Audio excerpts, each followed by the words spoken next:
Oh, hey, do you remember that 2010 Jeep Wrangler I worked on a while back? It needed a brake caliper, a brake hose, and a fluid flush for the brake system.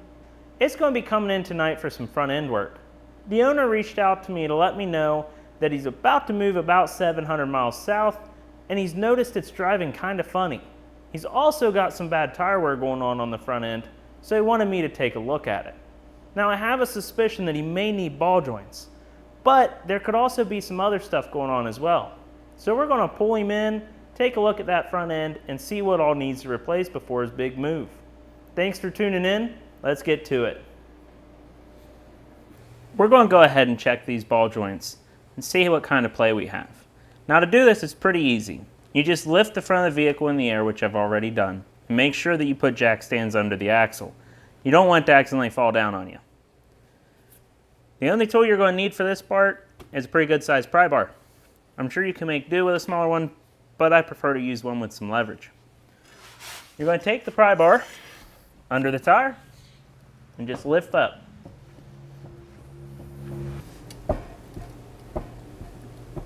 Oh yeah, that side's worse than the passenger side.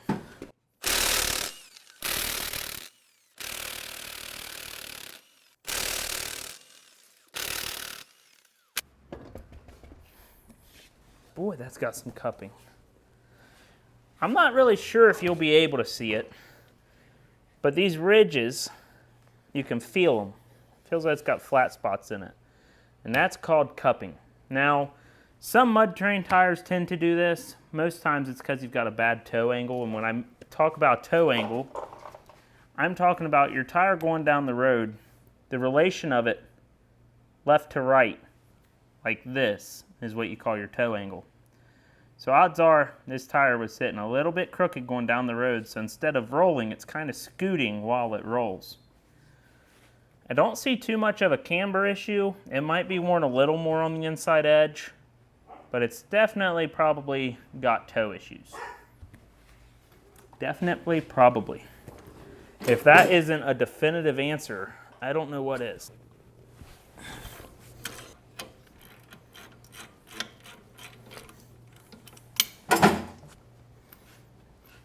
Try to count how many times I have to slam that drawer shut. It's going to be a lot. Okay. There we go. A nice fancy new caliper there. I wonder who put that on.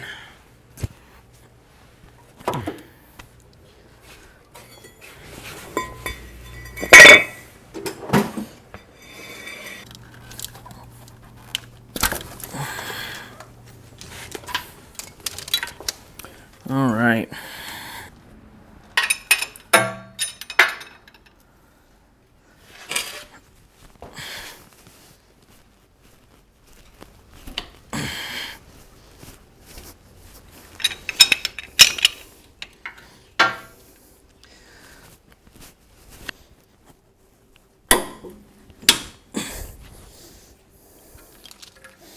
All right. Now we're getting somewhere. That's what my old bosses used to say. Now we're cooking with gas. Should have grabbed a ratchet for this. But I'm stubborn and we're here now, so.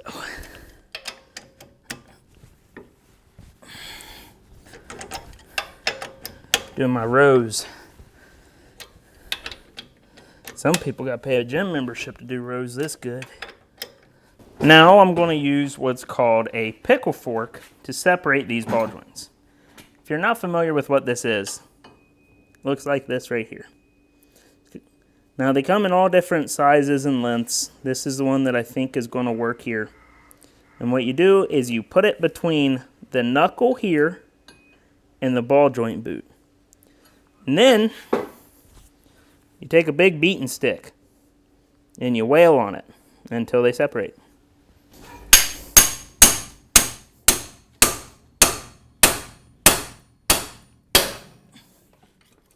There's that one. This one looks like it freed up too.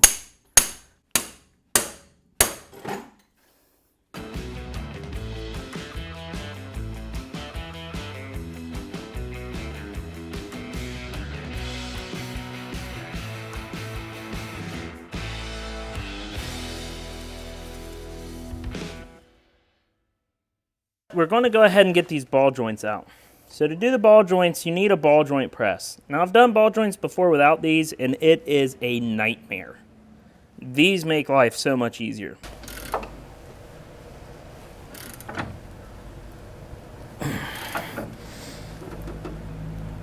All right, so it's good and bound. Let's see if this frees it up.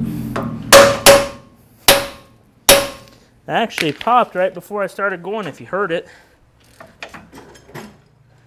Now it should come apart pretty good.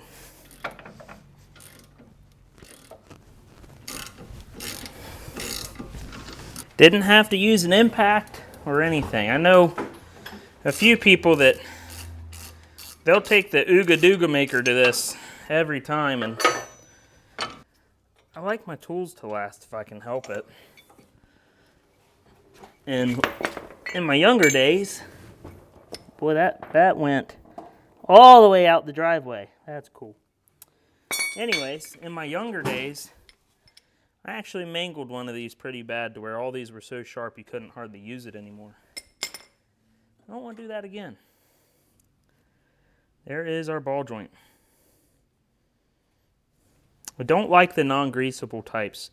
I do all my own maintenance, so I tend to keep up with them pretty good, and I like to get the greasable types. This is completely, that ball joint is frozen solid. Boy, look how dry it is. I don't know if you can see that, but it is dry. And I always try to take the upper out first, because then I can take this guy down through the hole for the upper for pressing it apart and make my life a lot easier. Look at it. I believe that ball joint is bad. Cool. Let's get it out of there.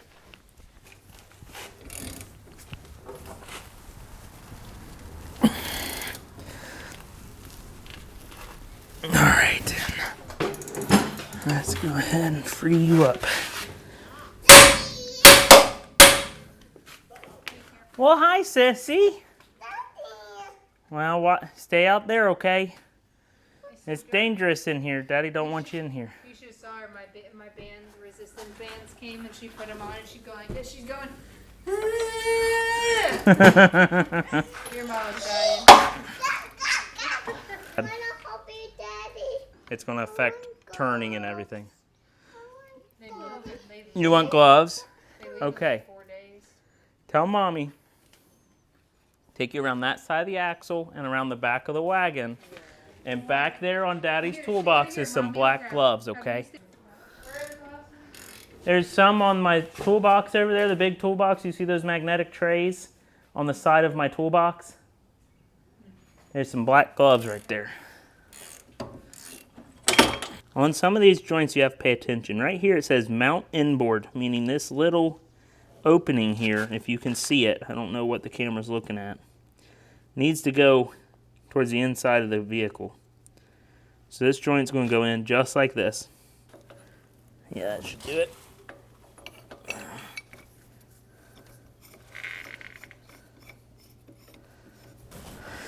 There we go.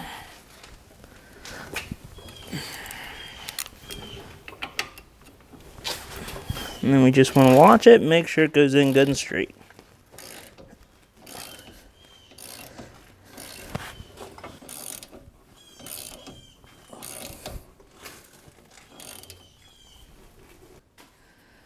Here is our new lower joint. Now this one, the critical part to pay attention to is where your grease zerk is. It's pointing out this little tab right here. And that's where you want that grease zerk pointing so you can get to it. Right, here's our grease zerk, pointing straight at our tab. We are good to move on. Now we've got the ball joints in. We've got the knuckle mounted back up with just the nut for the upper ball joint. We'll tighten it up in just a moment. This is the axle shaft that came out of that passenger side of the Jeep. When I pulled it apart, I noticed that we've got some binding in this yoke end. From this stop, you can see it really easy, but it's got a cling right there. And then, if we turn it this way, it's all good. There's no issue, no binds. But What you'll see happen with these when they're doing this binding like this is whenever you steer, it's going to get to that binding spot. You can hear it right there a little bit. But when you get to that full stop steer right here, it's going to bind like that. You're going to feel it in your steering wheel. Now in some extreme cases, you'll be driving and you'll go to steer and that bind will grab and just snap over and try to pull you off the road. I used to have a 1990 Ford F350 that I had rebuilt the front end on shortly after owning it. And the primary reason for that was I was having that binding condition I'm talking about. I'd be driving down the road and I'd go to turn and it'd start going and then it would grab and just try and jerk the wheel. There's a couple times it almost took me off of the road. The U-joints typically on a drive shaft have an outside snap ring that goes down in here to lock these caps in place. Now on axle shafts it's much, much different. So right there, you can see this little gap. This is the retaining ring that goes around it. You have to take a punch and knock that retainer off and do the same for all four before you can take these bearings out. I'm trying to do this without hitting my camera.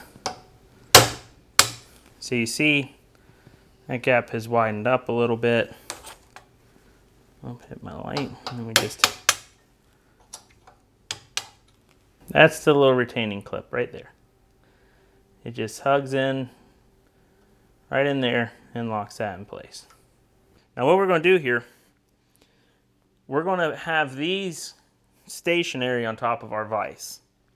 And what that's going to allow me to do is to strike this yoke. Now you want to hit it where it's good and strong. A lot of people make mistakes on these, especially when you've got drive shaft. You know, the yoke is solid on a drive shaft, but most drive shafts are hollow. And if you hit too far back, you dent your drive shaft and now you've potentially ruined it. And if you hit too far up in here, you'll mushroom this out and you'll never get another cap in here. So what I do is I'll hold this and I'll strike it right here. And all that's going to do is force one U-joint cap out at a time. Some people will press them through at once and you're fighting both caps at one time and it makes it a lot more difficult. So we'll just take it just like that. Now to do 3 more. That is an old trick that I learned back in my days of working on dump trucks. Works every time. Sometimes you gotta fight them a bit harder than this. Luckily for me, this one is cooperative.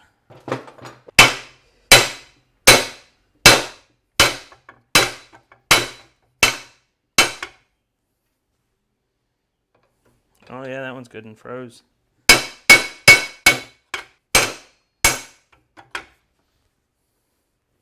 I think we found which one is bound. It'd be that one right there. So looking at that, we definitely know which one was binding. These 3 still have some lube on them. They're still silver, and that one is just dry. So that is for sure where our binding was.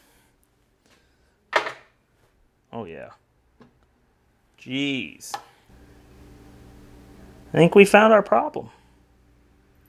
When you do this, it is important that as you put these joints in, you pay attention to this seam right here.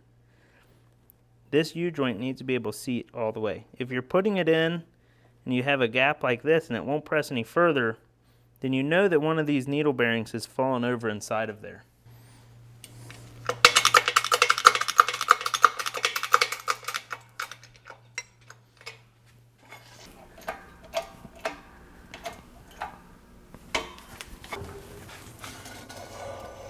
Get our axle shaft back in.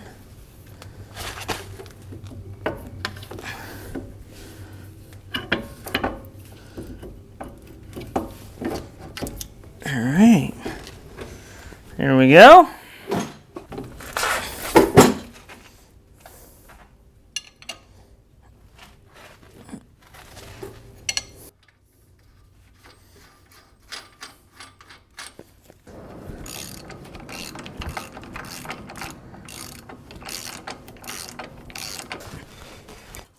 Woo! Make sure we get our backing plate on there straight.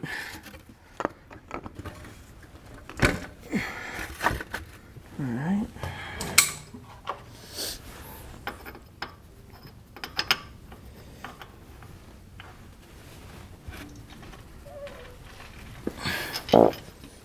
Ooh, somebody's stepping on ducks. That's me, I'm stepping on ducks. I'm the one that's stepping on ducks.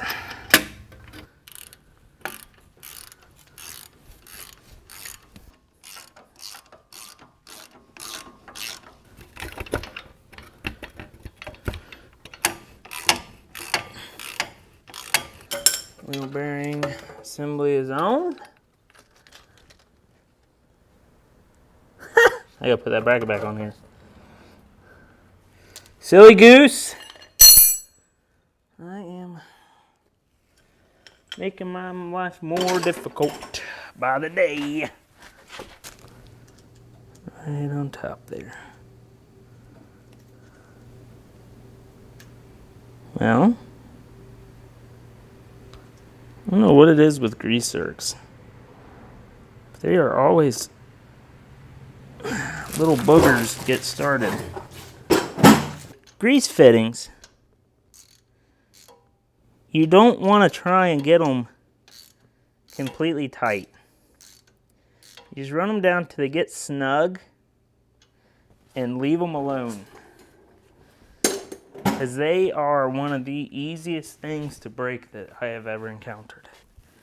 You do not need to get 1,000 pumps into these things. I usually do 1 or 2 pumps, that's about it.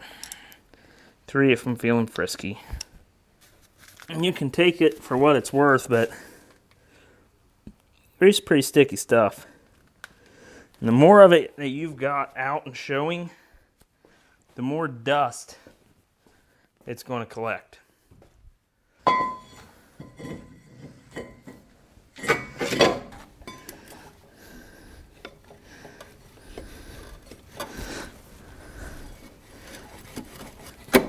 Get on there.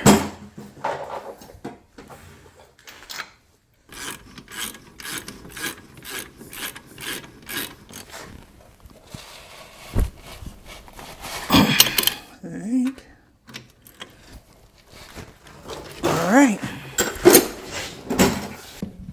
Oh, big tires. And me do not get along.